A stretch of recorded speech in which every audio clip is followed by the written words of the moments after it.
What's up guys, Ibara here. This is a quick explanation of how to play Game of Thrones Dragonfire during PvE and PvP. By the way, this video is a continuation of my beginner's guide video.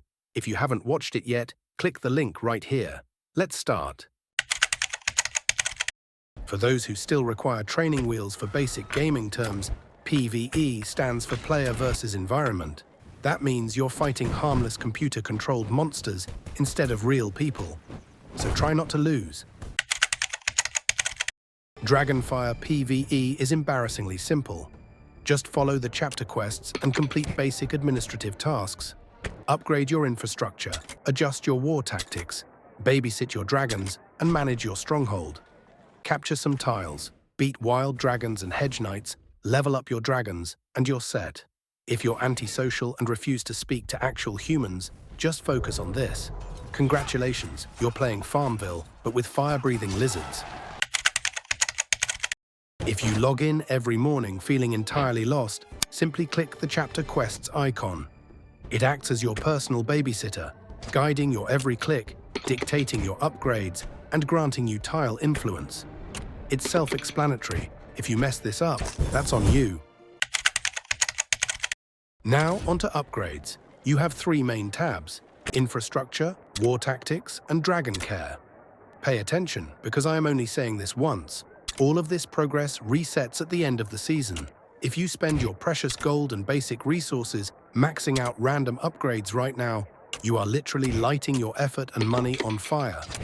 Upgrade only what the chapter quests force you to upgrade, rush your stronghold to level 10 as fast as humanly possible, and then you can waste resources on whatever else catches your eye. When capturing tiles, there are 5 non-negotiable rules. Pay attention. 1. You can only capture tiles adjacent to yourself, your faction, or your alliance. Basic geometry. 2. Inspect the defending army before attacking. Blindly charging into defeat is bad management. 3. Deploy a Patha, a single low-level dragon to pave a route to your target while conserving stamina. Alternatively, send 3 dragons if you need raw march power to break through tougher tiles. Either way, stop wasting your prime fleet on basic roadwork. 4. Audit the challenge rating. Pick fights that are easy, favorable, or evenly matched, unless you enjoy wasting troop recovery costs. 5. Save your heavy main army for the high-level target tile so your primary dragons get maximum experience. Now for encounters, where you choose between event encounters and scheduled encounters. In event encounters, you fight wild beasts or humans. If your dragon meat supplies are looking embarrassing and basic resources are dry, do these. They cost stamina, so manage your energy like a competent adult. In scheduled encounters, you take on wild dragons or hedge knights. Pay attention, these aren't available every day. They run on an actual schedule. If you need breed marks and rarity cores to upgrade your dragon habits or runic fragments to upgrade your heirlooms, show up on time. These costs resolve, so make sure you actually have some. If you want to level up your dragons without taking 5 business years, follow these basic operational protocols. 1. Stop picking small fights. Use your main army to capture high-level tiles. Low-tier land gives garbage XP. 2. Manage your stamina like an actual adult. Wasting your energy capturing level 1 tiles is grounds for immediate demotion. 3. When you run out of stamina, pivot. Spend your resolve on scheduled encounters instead. You get dragon XP plus breed marks, rarity cores, or runic fragments. Look at that. Miracles do happen when you follow instructions. 4. Upgrade your heirlooms. Open dragon growth and boost the XP multiplier for your preferred dragon breed. Warrior, sentinel, hunter, or champion. It's free efficiency. Stop ignoring it. PvP stands for Player versus Player. For the uneducated, this is where you stop bullying predictable computer bots and actually test your build against living, breathing humans, most of whom have spent significantly more real-world money than you. Good luck with that. As a rule of thumb, stay away from PvP. Avoid it like an invitation to the Red Wedding. It is a massive drain on your time, gold, mental health, and unleashes unnecessary alliance drama. However, reality happens, and when another faction blocks your stage objective or stands in the way of King's Landing, peace is no longer an option. If you're going to pick a fight, at least follow these basic rules. During the preparation stage, follow this operational checklist unless you enjoy losing expensive troops. 1. Check the map pins. Your alliance leader marks the target, location, and attack schedule. Reading comprehension isn't optional.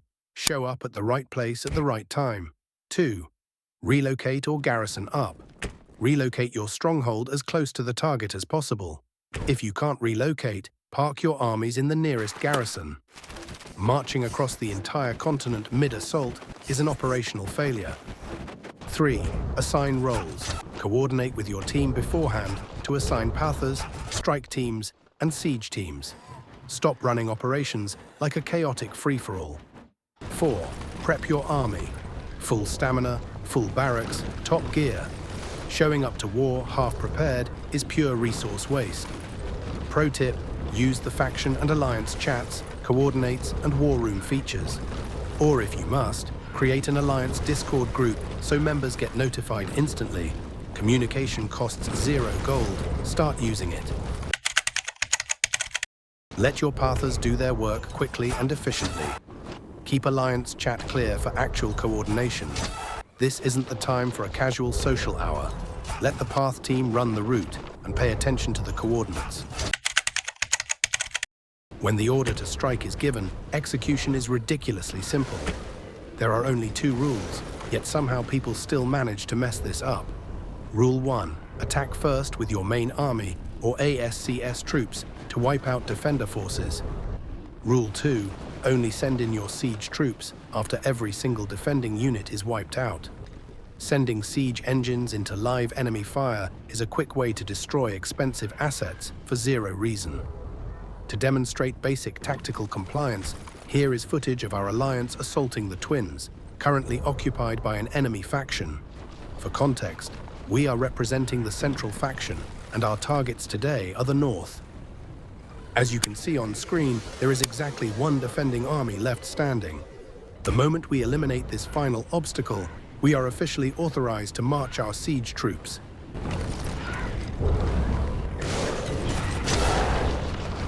Now that the final defender has been cleared, we are officially cleared to deploy our siege troops. Witness the marvelous efficiency of dragons at work. Oh, and a critical operational reminder. Position your siege troops on a tile directly adjacent to the target before attacking. You'll be launching consecutive attacks until your stamina is completely depleted. If you neglect to stage them nearby, your army will foolishly march all the way back to your stronghold or garrison after a single hit, wasting precious time and testing your patience. Now observe the sheer level of panic on screen. The North didn't just lie down, they scrambled every heavy-hitting dragon they had right as we were attempting to siege. Those red dotted lines everywhere. That's the enemy swarming in with high-value dragon assets.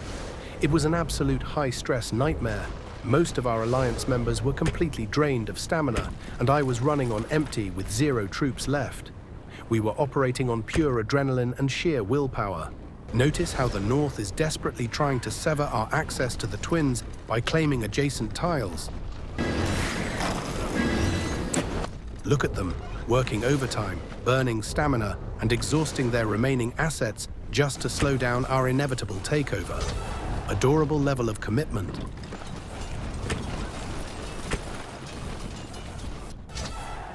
Now look at this, down to the wire. 559,000 HP remaining, with only 6 minutes before the bot defenders respawn.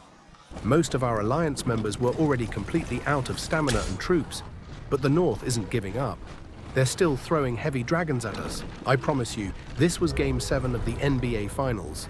Down to the final 2 minutes, absolute pure chaos.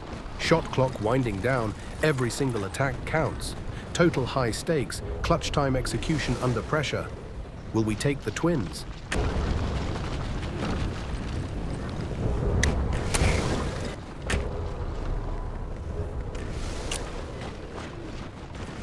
Mission accomplished. We took the Twins. The North won't be taking it back anytime soon either. The system grants us a glorious 4-hour protection shield. What a chaotic mix of peak intensity and excitement that was. That is Game of Thrones Dragonfire for you. Massive shout out to the DRG Alliance, Central Faction over on server 296. You guys were incredible out there. Do your duty, leave a like, hit subscribe, and try not to mess up your next deployment. See ya.